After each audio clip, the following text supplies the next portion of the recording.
અમદાવાદમાં એક તરફ વૃક્ષારોપણના મોટા દાવાઓ થઈ રહ્યા છે તો બીજી તરફ હરિયાળી પર કુહાડી પડતી હોવાના કિસ્સાઓ ચિંતા વધારી રહ્યા છે।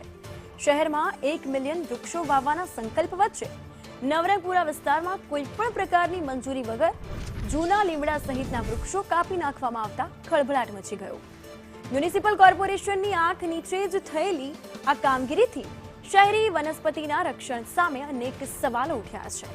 વર્ષ 2026માં 100 દિવસમાં 50 લાખ વૃક્ષો વાવવાનો એએમસીનો મેગા પ્લાન છે, પરંતુ તેની સામે છેલ્લા 2 વર્ષમાં જ 30 થી 50 વર્ષ જૂના 2207 વૃક્ષો કાપવાની મંજૂરી આપી દેવામાં આવી છે, જ્યારે વધુ 2137 વૃક્ષો કાપવા માટેની અરજીઓ પણ જે છે તે મંજૂરીની રાહ જોઈ રહી છે।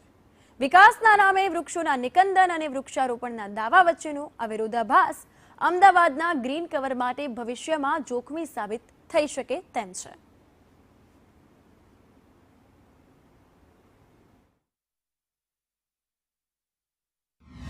એક તરફ અમદાવાદ મહાનગરપાલિકા 5 મિલિયન ટ્રી વાવવાની વાતો કરી રહી છે, ત્યારે બીજી તરફ અમદાવાદ કોર્પોરેશન વિસ્તારમાં જે ઝાડ અગાઉ વાવેલા છે એવા ઝાડો કપાવવાની ઘટના સામે આવી છે।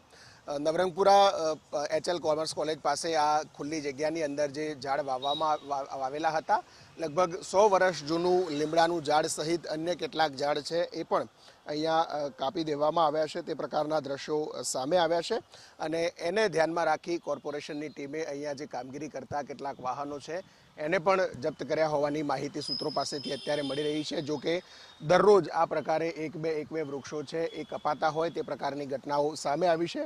આ તમામ બાબતોમાં કોર્પોરેશનનું તંત્ર માત્ર નોટિસ આપી અને દંડ ફટકારી સંતોષ માનતું હોય તે પ્રકારની ઘટનાઓ અગાઉ પણ બની છે।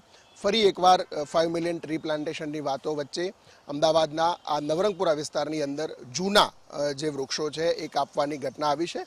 કોર્પોરેશનની કોઈ પણ પ્રકારની મંજૂરી આ વૃક્ષો કાપવા માટે ન લેવાઈ હોવાનું સામે આવ્યું છે। કેમેરામેન મેહુલ પટેલ સાથે હિરેન રાવલ, સંદેશ ન્યૂઝ, અમદાવાદ।